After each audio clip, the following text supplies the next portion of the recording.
Center Matam Chana Mityeng Changkhibana amasung state leingak ki hotnajaman ngasidi Manipur ki Phivam Adukki Matik Phagatlakle haina Prime Minister Narendra Modi na phongdokkhre.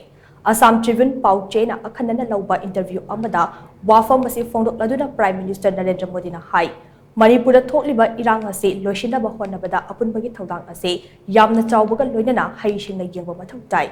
Haujikti Manipur ki irang ase center Matam Chana Mityeng changduna khud thingjinkhiba amasung state leingakna honakhiba kaya aduki mateng ngasidi fana yamna lakshin mangaple. Manipur thokliba irang ase mapung fana warishin puraknaba center na kathokba amaga loinana thabak tawri. Masida khwaidagi matik chaba resource amasung administrative ke machinery sing mapung fana sizinari.